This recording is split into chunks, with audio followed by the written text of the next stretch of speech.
Storytelling is powerful. And I think it is our most underutilized renewable energy source. And when Wait, Heather, that was a bar. Storytelling is our most, what was it, underutilized renewable underutilized, no, resource? yes, it is our most underutilized renewable resource. Compost and cotton and cornrows. Welcome to the Compost, Cotton, and Cornrows podcast, and I'm your host, Dominique Drakeford. Today, I'm joined by Heather McTeer Toney, environmental justice leader, former mayor, and national climate strategist, to talk about plastics and petrochemicals, cultural memory, and why storytelling is our most powerful renewable resource. Let's get into it. Woo, Heather, I'm so excited to have you on the pod. Welcome into the space. Yes, I'm so excited to be here. So excited. I mean, A good time. we gonna have a good time. We gonna have a good time, honey. Look, you are all the things. Executive director of Beyond Petrochemicals, 2025 Forbes. Is that what I hear? Forbes Yes. sustainability leader. You were a mayor, like all the things, all the things. But before we get into the juices and berries, I'd love to know how you define sustainability. Wow. Well, first, let me just say thank you for hosting this space, for having this. And this has to be one of my favorite names of a podcast, just because it resonates so much with home. I'm from Mississippi, so I know cotton and cornrows real well. I know that's Uh, right.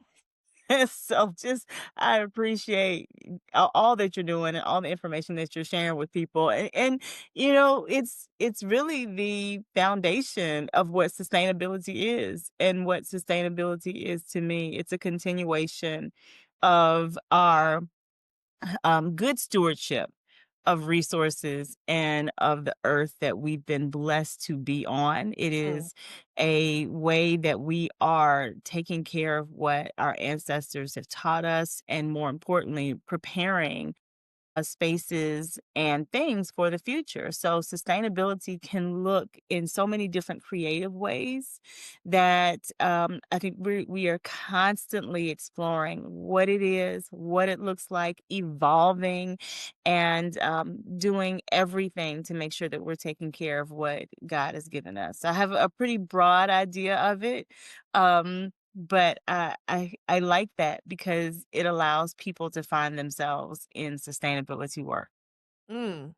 Thank you so much for that definition. I love that it is rooted in intentionality and care. And as you said, coming from Mississippi to compost, cotton, and cornrows, like that being the heartbeat and the pulse of what sustainability feels like for you. Like, yes, yes. I think we can't get away from where we are from, and so Yeah. it is very personal, and that's okay. It looks different for different people.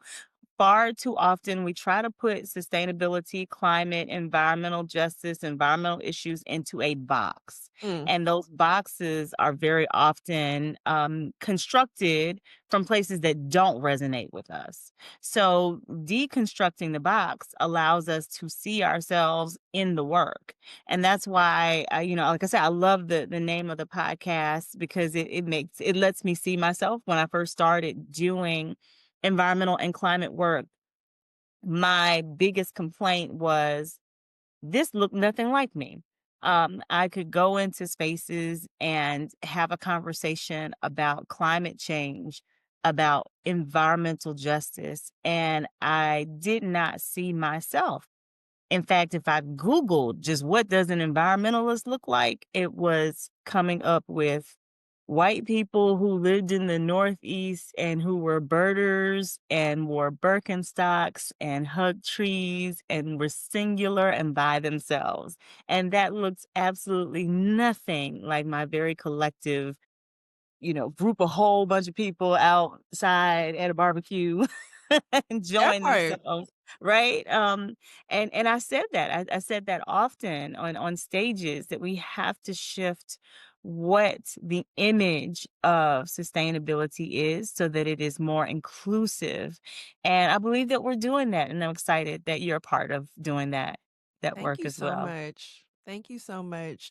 And you know what? I find so much sisterhood in the sustainability community because we all have so many parallel stories of moving through environmental justice work and sustainability advocacy work and feeling alone, feeling Mm, not represented, yeah. I grew up in Oakland, and so for me, it was you see the white tree huggery, white folks with locks, advocating with picket signs and or you would see, like, the tech bros. Mm. So, outside of Silicon Valley, the tech bros, in a suit, talking about, sustainability from that landscape, and I'm like, "Yo, we have to reprogram how sustainability is not only discussed, but the root causes of sustainability. We can no longer ignore these facts about where environmental harm is stemming from alongside who created the rubrics for sustainability from a cultural lens, right? I think that's right on. And it's cultural, it's economic. There's so many socioeconomic factors. There are faith factors. There are a number of different things that keep us siloed from one another. And it's it's really it's sad when you think about it because this is an issue and a topic that is so base. Mhm. It is so natural to us to want to preserve not only ourselves, our communities, our families, but also to do it in a way that embraces the morals and values of our communities, whatever they are, wherever they look like. Yep, You absolutely. mentioned, from being around like in the tech bros and that whole idea of sustainability. Yeah, I think too about in Mississippi farmers. It doesn't make a difference what you look like, what color you are. Farmers know sustainability, yet 100%. they're often cast as a group of people that don't care about the climate and about the earth. And just watching this sort of dichotomy of people across different spectrums, it's like, let's wait a minute. Let's just sort of peel these layers back, folks. Yeah, And let's talk about what makes sense, what's right. basic, and how do we really elevate and empower those really basic tenets Yeah, of protection, to be able to do the work of sustainability and not get overrun by all of these different definitions of what we're doing and how we're doing. Let's just do basic stuff. no, that part. You know what's interesting is, my wheelhouse sort of started in the sustainable fashion space, and one of my Mm. critiques, especially when I was on panels and traveling doing these speaking engagements, is why are there not farmers on every single panel?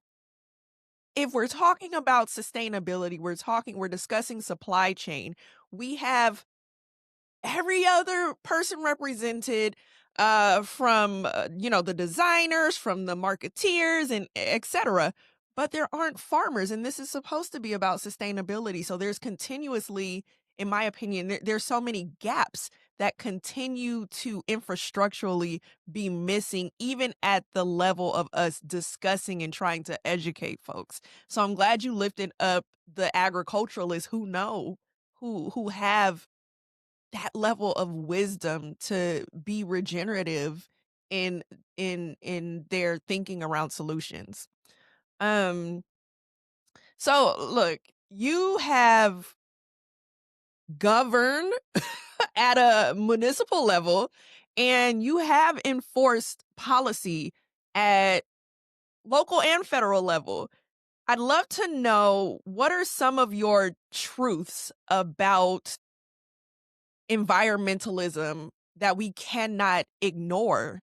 Like, with like, at this juncture, you're like, "Look, this is what we have to be very real about." Well, I think the first one, and it's probably obvious to some, is that the truth is we're not debating whether or not climate change exists anymore. Mhm, We use the term because I believe it's very familiar to people to talk about climate change, but this is not a question of whether or not it exists. We're living in it now, and so either we're adapting to a new climate or we are mitigating the issues of the climate that we are now becoming adjusted to.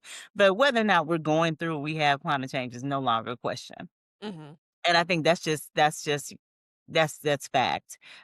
Just look at the weather changes that have happened right now. The Pacific Northwest is under extreme flooding. Lord knows the heat is continuing to rise every summer, and I am at that point and stage in my life where heat um can come at any moment. that part.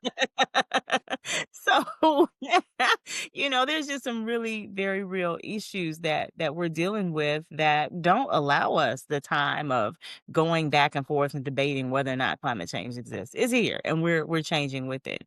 I think the second thing is listening to people is a requirement, especially those who live closest to environmental harms.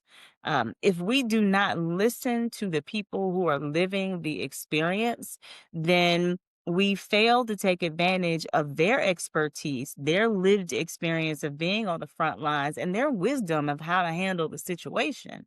So, that is a truth that I sit in, and that you have to listen to people. The most wisdom comes from a multitude of places, and taking it together gives us the ability to create solutions, but also solutions that last. Sustainability is things that we're talking about, things that last, and we want them to last. So, as much as I appreciate, work with, and um, really support research that comes from amazing institutions of higher education, some of our Ivy Leagues, definitely our HBCUs. That has to be put together with the wisdom of a Miss Johnson who maybe has lived at the end of the street for 45 years and knows the patterns of the community. She knows when the kids in the community are sick, who has to take off work because somebody's baby's got asthma because she's usually keeping that baby. She knows how the sidewalks have shifted and cracked because of the tree roots that have grown up underneath of them. She can tell you who got their house redone and who didn't because of the insurance money that came through after the last storm. That is wisdom too that we have to embrace and put alongside our scientific evidence because it validates, confirms, and helps us to understand the trajectory that we're going in. So Mm, I really believe listening to people as a um, base of how we determine our solutions and the effectiveness of our solutions is critical to solving the climate crisis. I agree wholeheartedly. What do you think are some of the best approaches to collecting this wisdom, and this data really, and packaging it so that the communities who are the most impacted receive it, but also those in policy and those who have influence and power to change the system hear it? That question, storytelling is powerful. Yeah. And I think it is our most underutilized renewable energy source. And when Wait, Heather, that was a bar. Wait, storytelling is our most, what was it, underutilized renewable underutilized, re- resource? yes, it is our most Okay. underutilized renewable resource because and I know we're gonna take a minute with it and just sit with it, because when you think about it for a second, we've been telling stories for years. It's how we have passed on our information. It is how we have confirmed and validated who is in our community and who is not, whether you Mm, get that story right or not. And we we love to have that story that is passed along, but our stories have been shuttered to some extent, and even overtaken, and others are telling us what is our experience, as opposed to us living and breathing and telling our own stories.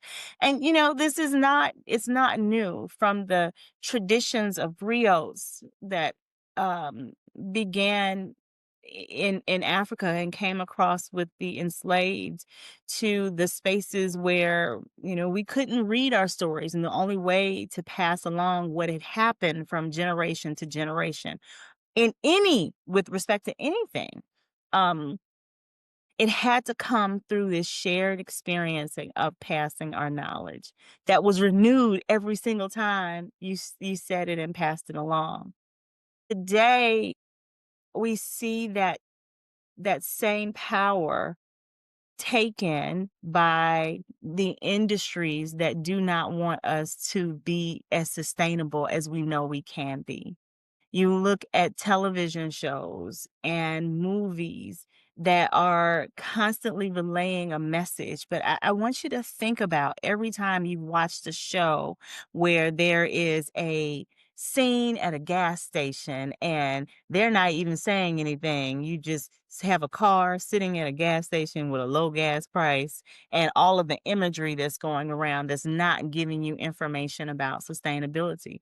Or even with plastics, where we work, and the role that I have at Beyond Petrochemicals is to stop the expansion of dangerous petrochemical industries across this country.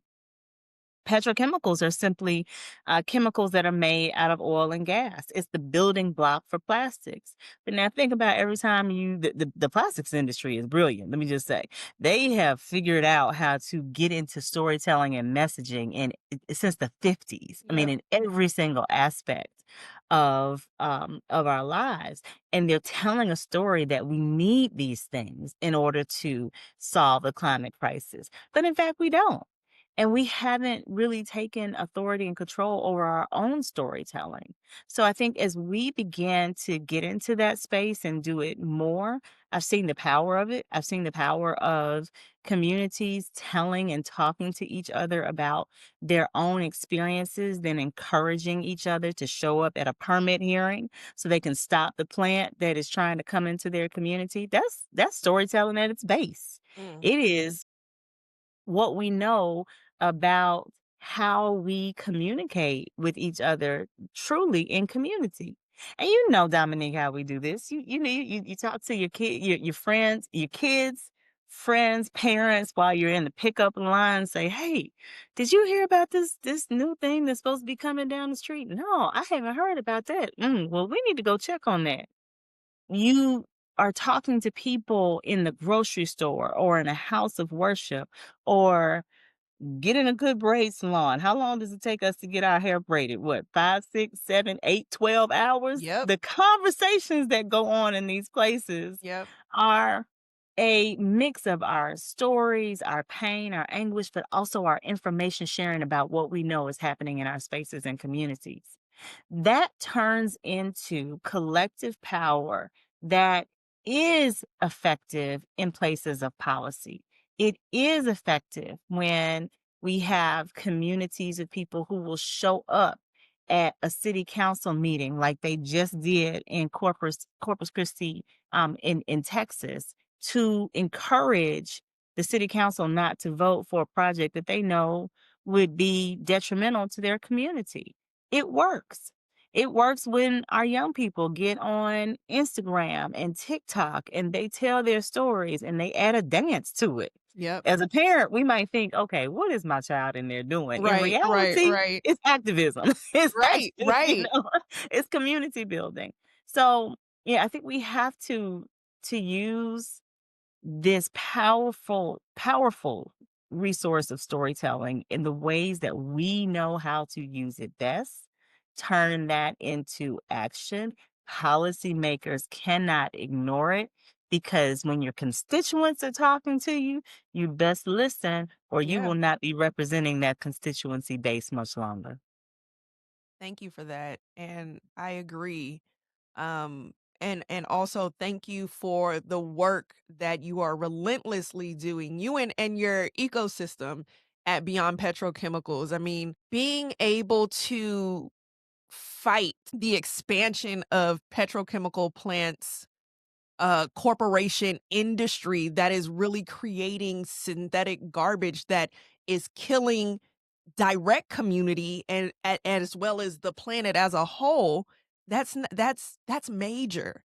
That's major. And I think what you lifted up in terms of storytelling being a force as a fighting force is critical as well. When you think about Beyond Petrochemicals and the storytelling piece, like bridging that, what are some of the biggest challenges and wins that are coming from the storytelling perspective as you're fighting industrial refineries that are literally harming the most vulnerable and impacted communities?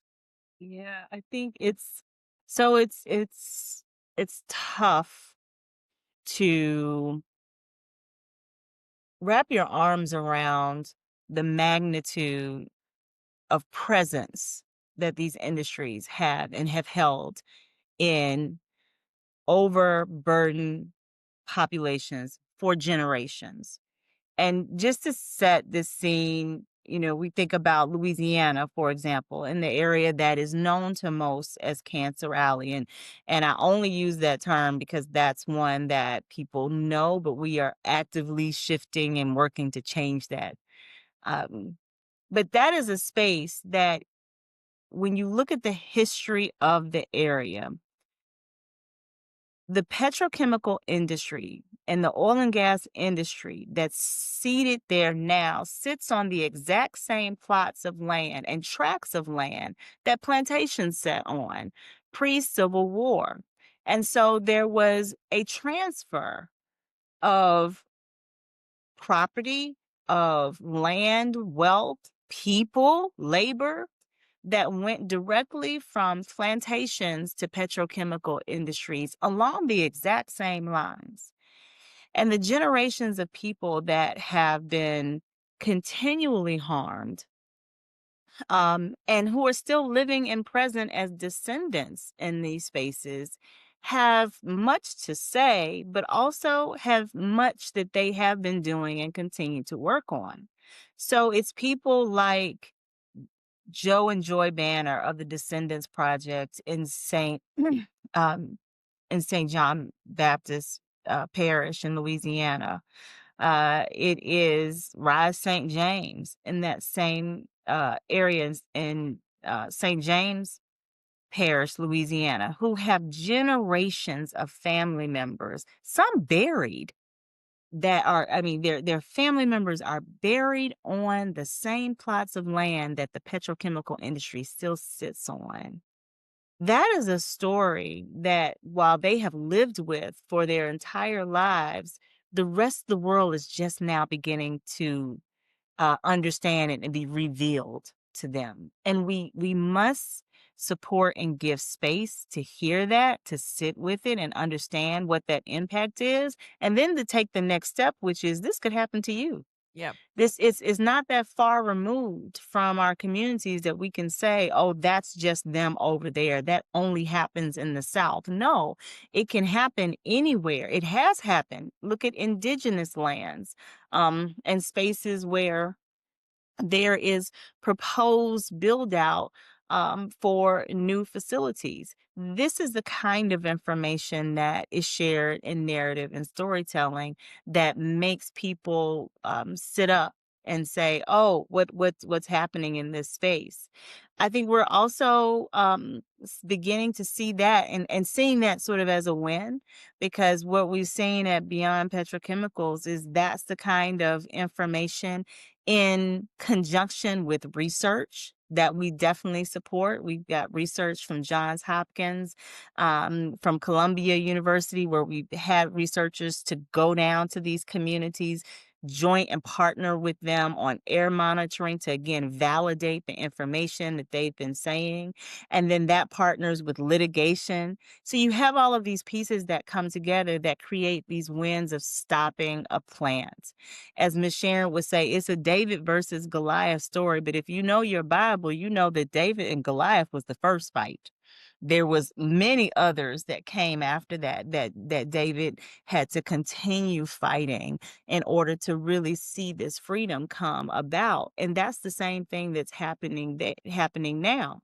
So, it has been great to be able to put wins on the board and say, this plant has been stopped, or this chemical recycling facility, that's another one that we've got to touch on, is no longer coming to this community, but also educating people to understand what it is. Yeah. You mentioned like the synthetic the synthetic garments, and I was so glad when you said that because it resonated with something we started out talking about around farmers.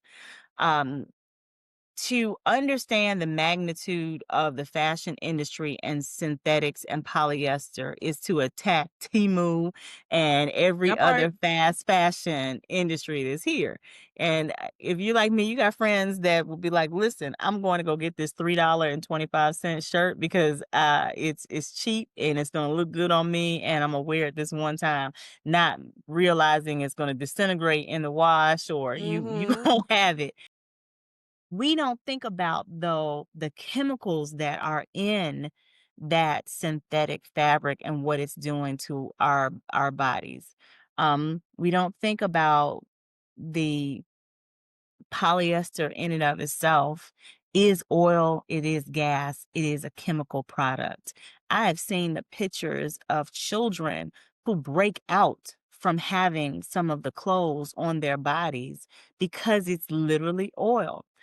And I was, at an international conference, and just coming back from, and it was in Nairobi, so it was in Kenya, and coming past one of the largest, um, shanty towns, or what we would call ghettos here Mhm. in the United States. The thing that stuck out to me, Dominique, as we were riding past it were the piles of clothes. Yep. I mean, just Yep. massive piles Were they of burning them on the side of the yes, road? Yeah. just Yeah. massive piles. And this is not like you would thinking riding through your neighborhood, oh, there's a leaf pile right here. I No, know. no, no, no, I've no. seen it. I These saw are it while I was in Ghana. right. So you understand, and your listeners understand, we are talking about tons of fabric and clothing that has been discarded that either washes up on shores, or as you are taking and giving away and doing, your goodwill of sending clothing to these places, to different places, thinking that it's helpful, it's really being burned. We produce so much synthetic fabric every year that is discarded that it ends up right next to somebody's school, Mm. and they're burning it as a way to just get rid of it. Yeah. So, incorporating, like you said, farmers and people who understand the regenerative process as a way to help us understand Yeah. the importance to our own health, but also to global health, I think is a critical piece of how we win and some opportunities that we've got moving forward. Nah, you're spitting facts, Heather, because what you said earlier initially about the plastic industry being brilliant in their strategy to like literally infiltrate everything. Like I almost want to say that the synthetic industry is the most what's I don't even want to know. I don't even know the word I want to use, but they are the most aggressive and strategic industry but also while making it seem like it is culturally relevant to us as especially as black folk, right? Because we're thinking about the clothing is one, right? The amount of chemicals that are in the synthetic fibers that are not only harming our organs but the environment. When we think about synthetic hair, right? Because we all done got our hair braided, myself Well done. included, and I've been aware at how toxic braiding hair is, but will still get my hair I mean, I'm bald now, but will still get my hair braided. I'm talking about makeup and skincare, the amount of microplastics that are in that. Um, it's literally everything, and it's been woven into, cultural ascension as well. So, like, of course, everybody uses it, but when I'm specifically looking at it from a community-based lens, a cultural lens, I'm like, "Dang, dang." And so this is too where go ahead. No, no, I mean, you are absolutely right, and it begs the question, okay, so how do we get to a space where we are not only reckoning with it, but realizing what do we need versus what do we not need? Because Mm, you just laid it out really plainly. These are things that are associated with wealth, right? If I'm doing good and I can afford to buy a whole lot of plastic plates and feed everybody versus washing dishes. It's a sign of me doing well. A sign of me doing well is I can go and get my hair done every 6 weeks with some Canicolon out the supply store and I'm getting the good kind, right? That's a sign of me doing well. yes. These are the things that we as a culture have clung to. It is being able to go to whatever my choice of store is and say, I want this kind of makeup and I need these kind of lashes and I need these things and I can do it repeatedly and then waste or, not reuse, but throw it away because I got it like that. We've come now to this space of realizing from a scientific perspective, though, that these are not only harmful activities, but it's more harmful to people of color. Yeah, It is more harmful to Black and Brown people. Clean beauty justice or having beauty products that don't have the amount of microplastics and or an increased amount. It's scary to know that for people of color, there are more toxic chemicals in our beauty products than anybody else's, and that there are um, alarming there's alarming evidence that these chemicals that are entering our body through a multitude of our ages, right? They impact our reproductive health. There's a health impact. The CNN had a report that said the U.S. spent an estimated $249 billion on plastic linked diseases and mm, disabilities in 2018. Yeah, the looking at how much money goes into, like you said, the plastics industry has just done a phenomenal job of convincing us that we not only need these things, but that they're the only ones that can produce it. And as a result, we have and have found petrochemicals, which are also endocrine disrupting. Endocrine disrupting means it messes with your hormones. We have found petrochemicals in breast milk and placenta, dealing with infertility, puberty, neurodevelopmental disorders, asthma, all of these different spaces because it's getting into every single part of our body. yeah. So it begs the question: is the wealth worth it? As Mm, as as we described it, have we described it correctly? Is it worth it to have the plastic plates that you are can go and buy and it's simple and you can throw it away versus telling everybody get in here and wash your own plate. yeah. I mean, I think it's also wrapped into identity politics, right? Yeah. Right? When we're thinking about aspirational culture, identity politics, social economic status, um, there's it's woven into a lot. And then all of those health implications are also spilling into the medical industrial complex, right? It's it's figuring out a way to be able to make this information very clear, very accessible, very culturally relevant, and very, urgent without scaring folks. Like, we want to be real and tell the truth without doom and gloom. Um, but also making sure that we're able to offer, like you shared, the alternatives, the solutions, while also making sure we still look and feel fly. Right. I Right. would never want to strip away the element of that aspect of our culture, right? Because I want to be sustainable and intentional and mitigate my health risk and strip away all of the BS that I don't need and still go out into the world as my Leo self looking okay, okay, Yes. okay. And and I think that's the beauty of Right. why we get to do this work. It's what makes me excited about this is bringing that extra Mm, to the environmental and climate space. It's bringing literally the color and the flair to it.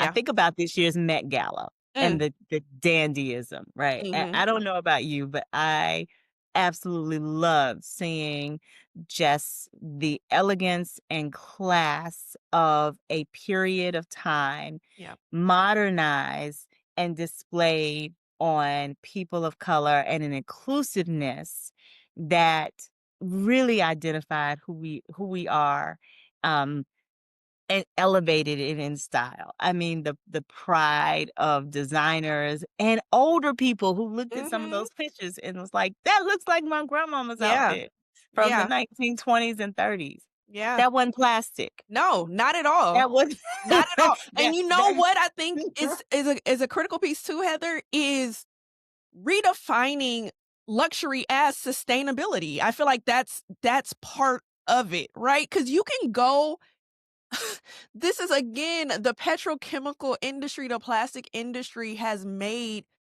plastic fashion not only more expensive, but they've painted that as luxury. So you're seeing a blazer or a piece for hundreds of dollars, and that's what you want so you could be fly and trendy. How they are brilliant marketers. they are. Brilliant. They How is are, that but luxury? How is that well, luxury? I think I read a quote from Melody Hobson, Mhm. who, amazing woman in her own right, and she said, "Money is loud and wealth whispers." Yes. And I love that quote because it helps us to define really in the sustainability movement, are we what we looking are what we are looking at, is it wealth, is it Right. empowerment, is it creativity, is it innovation, and does it have to speak in such a loud way that it is like plastic money, Mm, or are we just going along with the trend to get along? I think the solution here is we get this we get to be a part of this moment in time when we can be the innovators, mm, when we can be the creators and recognize that the chemicals, the toxic chemicals, petrochemicals, not only do we not need more of them, we've got more on this planet than we could ever use. So let's just put that to rest. We are not talking about, oh, you're not going to be able to go and have your surgery because we're saying there's no more plastic tubing. That's not right, what right, we're not at saying. all. Okay? Not at all. Right. Um, but we have this moment where we can be creative and innovate and understand what is the next evolution that uses renewable sources that Mhm. is being created. And we can do this. I think if we even just reflect back on history, um, it was A&M colleges, the agricultural and mechanical colleges reconstruction that were creative about ways that we enter into a next revolution. So, we think about Carter G. Woodson, we think about all of these different things that came out of Florida A&M, Tuskegee, Alabama Mhm. A&M as Mhm. centers of innovation. Yes. Today, we need those centers of Yes. innovation for environment and climate issues. And Absolutely. in the United States, we have the ability to do it, and we should recognize it's being done all over the world. Mm. So whether It is students in South Korea, it is students in Lagos in Nigeria, or if it is as scientists that are in different parts of Europe. These things are happening right now.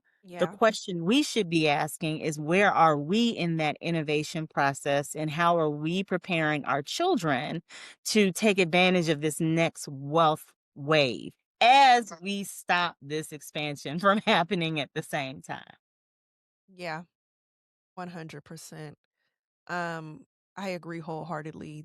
I am seeing a beautiful expansion of scientists and historians and social economists and artists. Let's never forget about the artists who shout out to Dawn Richard. Uh she's the one who put me up on your org and you, and I actually think we met at one of the events that she hosted in LA. Myself and Wawa, we were on a panel. It was Yes, very intimate, and I remember you were yes. there. We rubbed shoulders. We didn't actually get to speak, but just in that intimate space of vanguards who are looking to build community and change. But yeah, I think that there is um a renaissance, if you will, of folks who are creating paradigm shifts on what environmentalism and sustainability is, number one, and where it needs to go. Um, I think we folks are fighting against the old guard Mm. of what sustainability is and industry and things of that nature. Hopefully I could find a cotton shirt that's not half cotton, half polyester. But I agree with what you just lifted up. I'm seeing some shifts. I'm seeing some shifts. And I think I'd like to leave this last question almost in a utopia state. So what does a proactive, let's say black. What does a proactive black climate leader look like? Look in the mirror. It's us, right? Right. Okay. Okay. That's a good response. Look in the mirror. Right. It's us. Because I think we have to step into a role Hmm. that is not defined by what someone else thinks Mm, it should be. We get to define what it is, how it is, wherever and whatever point we're at in our respective lives and professions. So, for some, it may look like, them getting completely off the grid and saying, all right, I'm going to go out here and do solar, and I'm going to be completely sustainable in a fashion of energy efficiency. mhm, And then you're going to have some folks who say, you know what, I'm just going to stop buying fruit in containers that are mm, plastic, and I'm going to cut my own fruit, and I'm going to mm, make that my movement. Make cutting your own fruit your own movement. That's okay. We all need to find our spot where we're starting and recognize that we have a power to influence social behavior.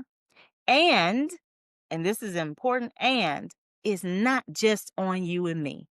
There's a larger industry that we must hold accountable, that it is not just your electricity company telling you to unplug your appliances in the summertime so you can save on the electric bill costs. No, it is part of the industry and corporations' responsibility to identify cost efficient and reasonable ways to see how they can make an impact, even if it means sometimes tapping what that profit margin is to invest it into what are sustainable future initiatives. Like, mm. this has to be us working together. But what does it look like? It looks like you and me. It looks like our children. It looks like your neighbors and the people that you see every single day. Absolutely. Thank you so much, Heather, and glad you lifted up that there's a individual responsibility, especially as it relates to our own health. And then there's a cultural, industrial, global corporation accountability piece, and both are critical and important. So yeah, thank you, thank you. I'm full. from our conversation. You're such a powerful leader. Oh, let me not. I didn't even say thank you for this work of art. Thank you. We didn't even get into your authorship, but Gosh. if you could just hmm, if you could just give us a few words about what it meant to step into creating this as, to me, one of the holy grails of environmental racism discourse. Thank you for that. I Yes. would say it was, and it still is. It's a love letter to my kids. It's Mm, um what I want them to know about the foundation of climate and all of the issues that we deal with, that there's nothing singular about climate and gun control or climate and voting rights. There's the disparity for people of color. It is a foundational piece, and that we can build on foundations and we can dismantle systems when we understand what's at stake. And for me, what was and still is at stake is the future generations. mm. So yeah, that's what it means to me. It's before the street lights come on, Black Mhm, America's call for climate solutions. And those of us who know what that means before the street lights come on means that's mhm, a call to action. You need to move something and you need to mhm, move it quickly mhm. before we're all in trouble. I know And that's right. Thank you for this love letter. Yeah, this was beautiful, very necessary, very urgent, and still is today.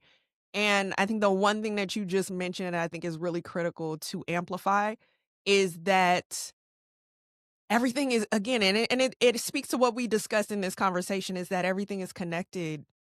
We don't have time for the silos. Like, yes, we can work and movement build in our respective areas, but ultimately when we're thinking holistically, everything is connected, from our clothes to our beauty to the environment to our food.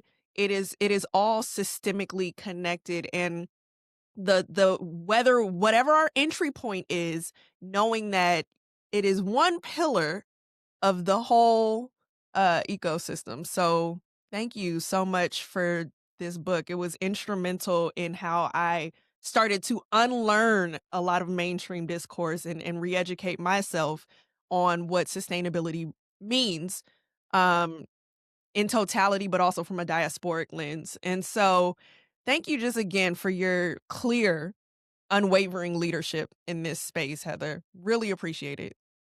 thank you. I'm excited. I'm so glad that I got a chance to come on Yeah. and keep doing it. Keep doing it with the babies. Keep Yes. doing it with, all of the artists. This is the moment and the time. Yes. And I'm grateful to be a part of it. I really am. Thank you. Thank you so much. And glad to call you a sister now. Every time I meet somebody, I'm like, okay, now we family now. So I'm gonna hit you up. And before we conclude our conversation, what I'm doing this season is called a sustainability soundtrack. And I'm gonna Oh, ask you 3 rapid fire questions that's going to add to this season's mixtape. So let me know when you're oh, ready. okay. Okay, okay, okay. All right. What song is bringing you joy right now? Oh gosh. Well, I have a whole album. I bet. I got So I have AJ Gent is on my repeat. He has an Okay. album called Healing Sound Waves. Yeah, that's just it stays on repeat on my Spotify right now. I'm just really into it and it brings me peace. This is like, oh, one? Oh, okay. Oh, So wait. So that may be for the second question, because the next one is, what song brings you healing when you're okay, stressed? So maybe that was definitely, yeah. okay. AJ Gent has this song called Peace of Mind. Okay. It is number like that's my number one. hit play. What brings me joy? Mhm. Hmm. I'm talking about you Hmm. wanna Woo, let's see. I got so many different things that stay on my playlist. Gosh, what bring so I am a Bad Bunny fan, and okay, I am honey, definitely a Bad Bunny fan, and here's another one I sort of just have kept on repeat if I just want to get up and be like, "Okay, let's go. Let's let's go. let's let's work. Let's work." Um, yeah. Any So, but it's particular song or just any Bad Bunny song? any Bad Bunny Okay, song. cool. I'm not And the fluent in my last Spanish one yet, but I'm gonna get there. okay. And I love it. And the last one is what song sounds like sustainability? Whew. This may be weird, Mhm. but James Cleveland, I don't feel no ways tired. I'm gonna take it back to old school Okay. gospel. I love how And everybody gives that disclaimer. This may yeah, sound a little strange. it makes Like, it's all good. We want it to be eclectic and unique. and really I just say that because when I think about sustainability, it is long standing. These are things that, we want, I want to last. Mm, And something that for me lasts is faith. I mean, mm. I came up in a faith-based household. When I think about those rolls of cotton out of the Mississippi Delta and Fannie Lou Hamer and the struggles that folks went through just to be seen and have their voices heard on any issue, including environmental issues, because civil rights is steeped in environmental justice. 100%. Um, I think about spirituals. I think about I don't feel no ways tired. Mm. I've come too far from where I started from. Nobody told me that the road would be easy, but I don't believe he's brought me this far to leave me. Those are words from the soul and spirit that are not only life giving and sustainable, but speak to the people that have been sustained. So, yeah. Thank you for these life affirming songs for sure. And shout out to my favorite ancestor, Fannie Lou Hamer. To me, a queen in sustainability and regeneration. Um, but yes, I think that's it. If there's any if you want to tell the people how they can stay connected with you and the work that you're doing, do By so all now. means, please follow Beyond Petrochemicals. We are on all your social sites, and you can always follow me at Heather McTeer Toney. I am also on all the social sites, so send me a message. Say hi. That's right. Say hi. Look, we don't bite, we friendly. Weird. We trying to movement build as a collective. Bringing Thank you people free so much. land. Thank you, Heather. Super appreciative. And that is a wrap. If this conversation resonated, share it and help circulate stories that build futures and not waste. See you next time. Composting cotton and cornrows.